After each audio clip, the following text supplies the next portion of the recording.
La canneberge pour enrayer les infections urinaires.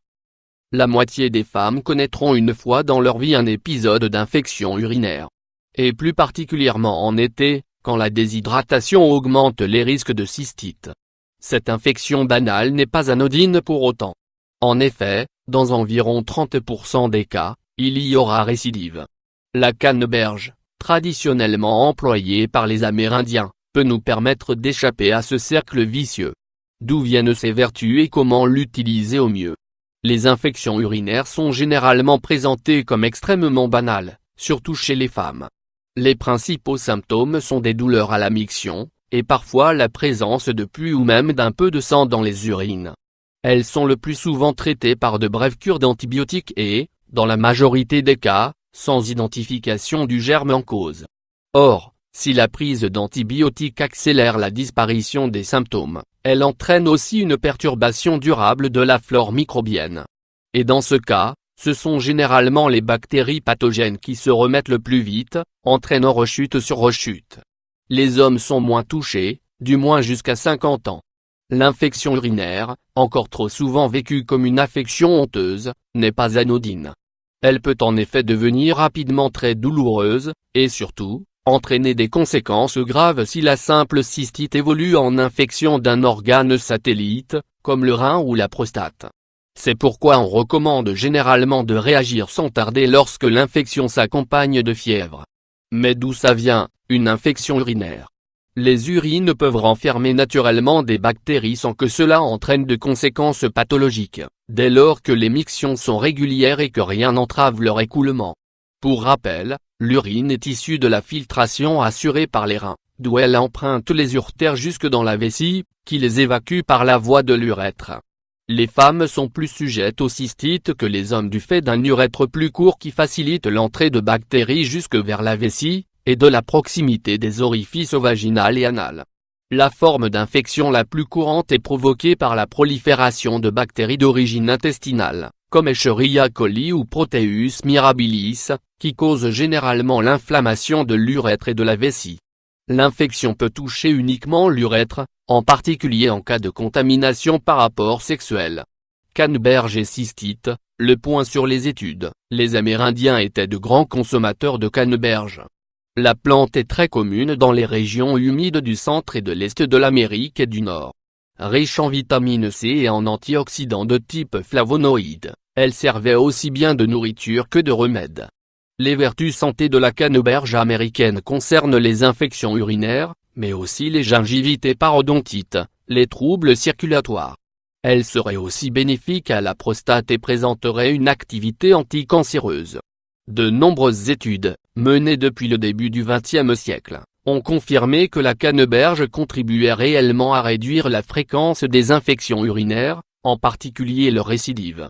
Et puis, en 2012, une publication, qui est en fait la troisième version remise à jour d'un article de 1998 passé inaperçu à l'époque, est largement relayée par les médias qui lui font dire que la canneberge est tout bonnement inutile pour combattre l'infection urinaire. Et plus d'un siècle de travaux classés à la verticale. Sauf que cette publication ne dit pas tout à fait ce qu'en relatent les médias. Il s'agit en réalité d'une méta-analyse élargie à de nouvelles études, publiées par la Cochrane Review, et dont les conclusions admettent qu'il existe bien des données montrant que le jus de canneberge peut réduire le nombre d'infections urinaires. Mais, toujours selon ces conclusions, le jus de canneberge ne peut pas être recommandé pour la prévention des infections urinaires, car les produits à base de canneberge ne montrent pas de différence significative en comparaison avec les antibiotiques. Limpide, non? Quant à l'étude de 2016 relayée par le JAMA, elle se cantonne en fait à une population relativement spécifique de femmes très âgées, 86 ans en moyenne, vivant en maison de retraite et présentant une bactériurie et une pyurie. Comparant sur deux groupes l'administration orale de 2 capsules de poudre de canneberge à celle d'un placebo, elle conclut à l'absence de différence significative. Sauf qu'à y regarder de plus près, sur le seul point du nombre d'épisodes de bactériurie associés à un bacille gram-négatif multirésistant aux antibiotiques, le groupe canneberge en a présenté 10%, contre 24% pour le groupe placebo. Ainsi, ces méta-analyses sur la canneberge montrent surtout que, Selon la présentation choisie, on peut leur faire dire tout et son contraire. L'été de tous les dangers pour les cystites. Les cystites ont la fâcheuse tendance à se manifester de préférence en été. Quand on ne boit pas suffisamment, on se déshydrate plus vite à cause de la transpiration, ce qui a au moins de répercussions particulièrement favorisantes vis-à-vis des infections, les urines sont plus rares et les sécrétions vaginales protectrices se tarissent. Le premier impératif consiste donc à boire davantage. La transpiration estivale impose également de changer plus souvent de sous-vêtements. En cas de baignade, ne gardez pas sur vous un maillot humide, enfilez immédiatement un slip sec. Pareil lorsque vos activités professionnelles ou de loisirs vous font mouiller le maillot, changez-vous plus souvent. Toujours à cause de la déshydratation par transpiration qui augmente en été, la constipation s'installe aussi plus facilement durant cette période, ce qui peut favoriser la contamination bactérienne de l'appareil urinaire. En plus de boire davantage, consommez plus de légumes et de fruits frais, pour leurs fibres et leur eau qui relanceront les transits paresseux. La canneberge quand même.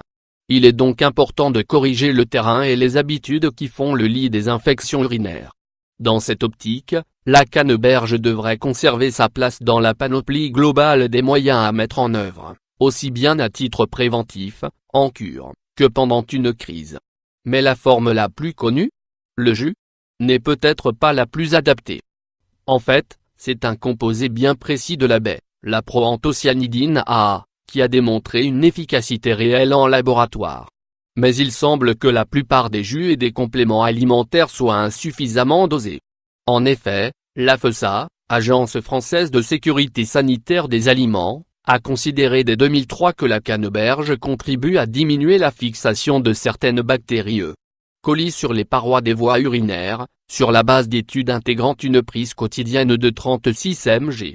Peut-on arriver à ce dosage avec les jus de canneberge en bouteille qu'on trouve assez facilement de nos jours aussi bien en magasin diététique qu'en grande surface ou sur internet? Pas vraiment. Le jus de canneberge nature n'est pas tellement agréable à boire, à cause de son goût prononcé mi-amer, mi-acidulé, ce qui conduit la plupart des fabricants à le couper et à ajouter du sucre. Le principe actif est alors dilué, et le sucre ajouté est exactement ce qu'il faut éviter quand on cherche à limiter la prolifération bactérienne. En plus, pour obtenir un effet, il faut en boire au moins un demi-litre par jour, ce qui ne manquera pas de provoquer des troubles intestinaux comme des crampes, des ballonnements ou des diarrhées chez une bonne partie du public.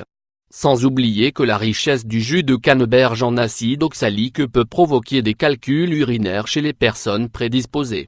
La bonne alternative se trouve sans doute plutôt du côté de l'extrait sec concentré, plus facile à utiliser et à doser, et qui ne présente pas les inconvénients digestifs du jus. Alors vous l'avez compris, il ne s'agit pas de jeter la canneberge aux oubliettes, mais de savoir l'utiliser. Et aussi de prendre au sérieux les autres facteurs qui contribuent à l'installation et à la récidive d'infections urinaires. Voici donc encore quelques conseils complémentaires. Les infections surviennent souvent en période de fatigue ou de stress. Donc, faites le point sur votre état et, si c'est nécessaire, prenez du repos et apprenez à mieux évacuer le stress par des exercices de relaxation auprès d'un spécialiste. Faire une toilette par jour avec un savon doux. Se laver trop souvent et avec un savon agressif est dommageable pour les muqueuses et leur flore, ce qui renforcerait le problème. Ne vous retenez pas de faire pipi. Et pour essuyer, c'est du pubis vers le périnée, c'est-à-dire d'avant en arrière, et non l'inverse. Urinez immédiatement après un rapport sexuel pour éliminer aussitôt les bactéries qui auraient pu s'introduire dans l'urètre. L'utilisation d'un gel pendant le rapport serait une mesure de précaution supplémentaire bienvenue. Bannissez les vêtements et les sous-vêtements serrés et en matière synthétique, car ils favorisent les conditions de prolifération bactérienne. Ne commencez pas une automédication allopathique au hasard et consultez votre médecin, car une infection urinaire mal soignée finira par récidiver et pourrait entraîner des conséquences plus graves à long terme.